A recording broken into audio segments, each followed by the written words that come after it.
बिस्मिल्लाहिर्रहमानिर्रहीम। आज हम डिस्कस करेंगे एक्सप्लोरेशन, यानी कि हम एक ऐसी एक्सप्रेशन जो है वो फाइंड आउट करना चाहते हैं कि जिसमें अगर x की वैल्यू हम फिट कर दें तो हमें जो एक्सप्लोरेशन है सिंपल हार्मोनिक ऑसिलेटर का वो मालूम हो सकता है। तो ये है इंस्टेंटेनियस एक्सप्लोरेशन।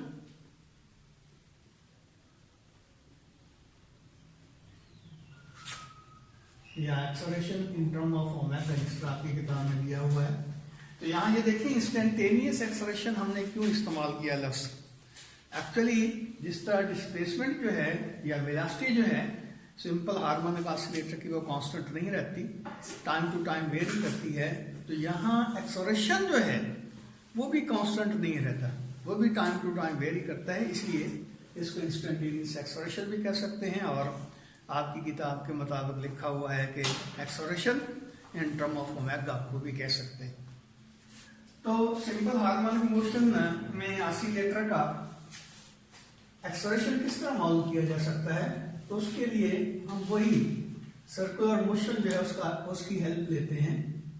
तो अगर एक ऑब्जेक्ट जो है इस सर्कल में मूव कर रहा है तो उसका जो एक्सप्लोरेशन होगा अलॉन्ग वर्टिकल एक्सिस वो हम देखना चाहते हैं। तो इनिशियली हम कहते हैं कि ऑब्जेक्ट जो है उसका स्टार्टिंग पॉइंट जो है या P जो है उसका स्टार्टिंग पॉइंट जो है वो यहां पे O1 है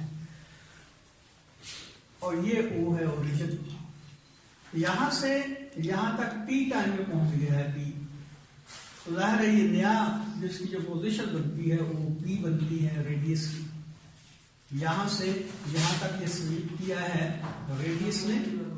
इसकी जो इनिशियल पोजीशन है वो O1 थी, अब फाइनल पोजीशन इस इंटरवल में OP हो गई है और ये एंगल जो है ये थीटा के इक्वल। तो P का जो प्रोजेक्शन बनता है इस डायमीटर के ऊपर AOB कह लें, वो N से हमने शो किया। तो डेफिनेटली यहां से यहां तक ये डिस्प्लेसमेंट होगा x। यहां हमारा टारगेट x मालूम करना नहीं है बल्कि एक्सलेरेशन की वैल्यू मालूम करना है और वो भी n पॉइंट का एक्सलेरेशन मालूम करना है। तो उसके लिए हम क्या करते हैं, देखिए जब कोई भी बॉडी जो है वो सर्कुलर पाथ में मूव करती है तो उसका एक्सलेरेशन जो होता है उसको हम सेंट्रीपिटल एक्सलेरेशन कहते हैं। तो इसका मतलब ये हुआ कि ये जो ऑब्जेक्ट मूव कर रहा है इसका जो एक्सलेरेशन होगा वो भी सेंटर की तरफ होगा। मीन OP O की तरफ इसकी डायरेक्शन होगी और इसको AC से हम शो कर सकते हैं। तो जिस तरह पहले मैंने बताया कि हम एक्चुअली N का एक्सलेरेशन जो है वो फाइंड आउट करना चाहते हैं। तो अब ये जो ट्राइंगल है ये एक्सलेरेशन के लिहाज से लेते हैं। ये एक्सलेरेशन टुवर्ड द सेंटर है AC, तो ये एंगल बनता है इसका थीटा, क्योंकि ये एंगल थीटा है तो ये एंगल थीटा है। अब एक्सलेरेशन का एक ये कंपोनेंट बना, एक्सलेरेशन का एक ये कंपोनेंट बना। तो ये जो एक्सलेरेशन का कंपोनेंट बना उसकी डायरेक्शन जाहिर है ये डिस्प्लेसमेंट के अपोजिट है। डिस्प्लेसमेंट की डायरेक्शन O से N की तरफ है जबकि एक्सलेरेशन की डायरेक्शन N से O की तरफ है, यानी कि सेंटर की तरफ है। इसलिए बाद में हम डिस्कस करेंगे ये बात भी कि डिस्प्लेसमेंट और एक्सलेरेशन जो है एक दूसरे के अपोजिट है। तो बहरहाल यहां देखिए ये सिचुएशन कुछ यूं मान गई है कि ये आपके पास AC है, ये AC है और ये हमारा पॉइंट जो है यानी कि P यहां पे लाई कर रहा है और ये उसका प्रोजेक्शन N है और ये जो एंगल बनता है ये बनता है थीटा और ये A जो है ये हमने मालूम करना है, AC की वैल्यू ये है। तो डेफिनेटली ये क्या बनती है राइट एंगल ट्राइंगल बनती। इस राइट एंगल ट्राइंगल में हमने ये A जो है इसकी वैल्यू फाइंड आउट करनी है। तो इस ट्राइंगल में जाहिर है ये जो A है या ON जो है वो इसका परपेंडिकुलर बनता है। एंगल के सामने वाली साइड जो होती है वो परपेंडिकुलर होती है। ये बेस, ये परपेंडिकुलर, ये हाइपोटेन्यूज। तो हमने परपेंडिकुलर मालूम करना है तो इस ट्राइंगल का सहारा जब लेते हैं तो हम कहते हैं कि साइन थीटा जो है यहाँ पे वो होगा perpendicular O N over hypotenuse OP. लेकिन यहाँ ये देखिए, ये जो ट्राइंगल हम बना रहे हैं ये डिस्प्लेसमेंट के लिहाज से नहीं, जिसका पहले मैंने पॉइंट आउट किया था कि ये एक्सेलरेशन की ट्राइंगल है, तो ओ एन की जगह आप ए लिखेंगे और ओ पी की जगह ए सी लिखेंगे, सेंट्रीपिटल एक्सेलरेशन।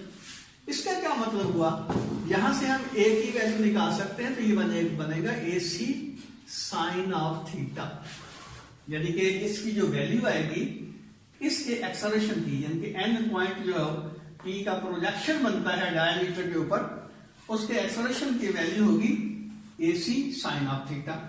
अब आपने ये पढ़ा था कि जब बॉडी सर्कुलर पाथ में मूव करती है उसका सेंट्रीपिटल एक्सेलरेशन जो होता है ए सी, वो वी स्क्वायर ओवर आर के इक्वल होता है। और हम इसको यूं भी कह सकते हैं, वी जो है चूंकि आर ओमेगा के इक्वल होता है, तो r square omega square over r आ गए, आर से स्क्वायर कैंसिल हो जाएगा, बाकी क्या बचेगा आर ओमेगा स्क्वायर, ये एसी की वैल्यू आ गई। लेकिन यहां आर किसके इक्वल है, ये हमने जब शुरू से ही ये डिस्कस किया कि इसका जो रेडियस है, इस सर्कल का जो रेडियस है वो एक्स नॉट से हमने उसको शो किया, तो आर को रिप्लेस कर देते हैं किससे भी, एक्स नॉट से, तो x not omega square AC की वैल्यू आ गई।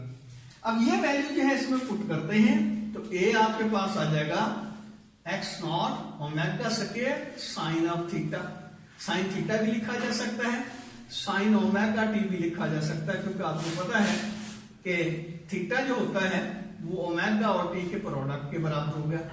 तो ये आपके पास ए की वैल्यू आ गई। हम इसको यूं भी लिख सकते हैं, omega square x naught sine of omega T.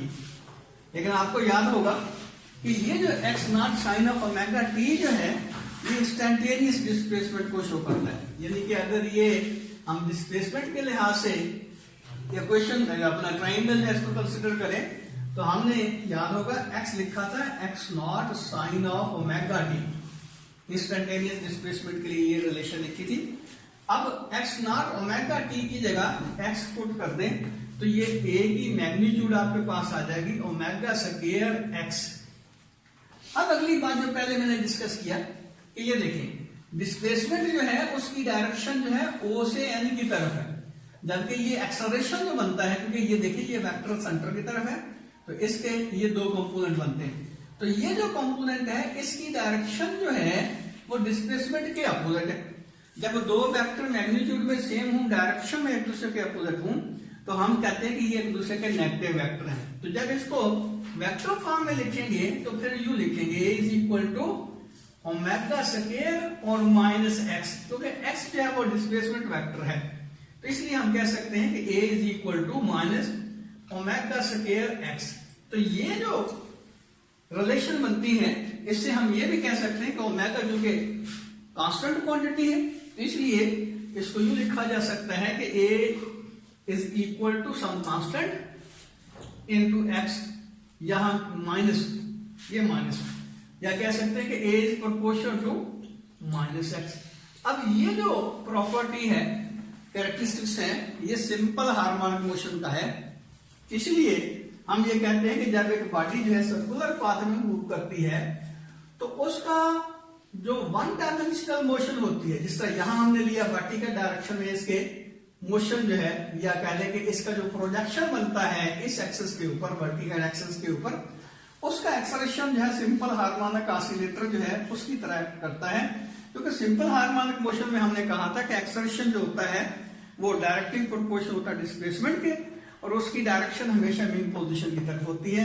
तो ये रिलेशन यही बता रही है। तो यहां से कंफर्म हुआ कि जब एक बॉडी जो है सर्कुलर पाथ में मूव करती है तो उसकी वन डायमेंशनल मोशन जो होती है वो सिंपल हार्मोनिक मोशन होती है, यानी कि इस एक्सिस के अबाउट इसकी जो प्रोजेक्शन बनता है, यानी कि ये पी जो है अगर रोटेट कर रहा है तो इस एक्सिस के अबाउट उसका जो मूवमेंट बनती है उसके प्रोजेक्शन की वो बिल्कुल उसी तरह की होगी जिस तरह की मास स्प्रिंग सिस्टम जो है उसमें पॉइंटर हमने लगाया और जो मास है उसको थोड़ा सा अपलिफ्ट करवा के छोड़ दिया था, तो वो वाइब्रेट उसने करना शुरू कर दिया था, और उसकी मोशन जो है वो सिंपल हार्मोनिक मोशन थी। बिल्कुल इसी तरह इसका जो एंड पॉइंट बनता है पी का, उसकी जो मोशन है वो भी सिंपल हार्मोनिक मोशन है। इनकी इसका एक्सलेरेशन जो होता है वो डायरेक्टली प्रोपोर्शनल होता है डिस्प्लेसमेंट के, और उसकी डायरेक्शन जो है वो मीन पोजीशन की तरफ होती है। तो इसका मतलब ये हुआ कि ये कंफर्मेशन है बेसिकली कि जब एक ऑब्जेक्ट जो है सर्कुलर पाथ में मूव करता है तो उसका एक्स एक्सिस की तरफ या वाई एक्सिस की तरफ जो उसका जो प्रोजेक्शन बनता है उसकी वैल्यू या उसकी मोशन जो है हमेशा सिंपल हार्मोनिक मोशन होती है। अब कोई सवाल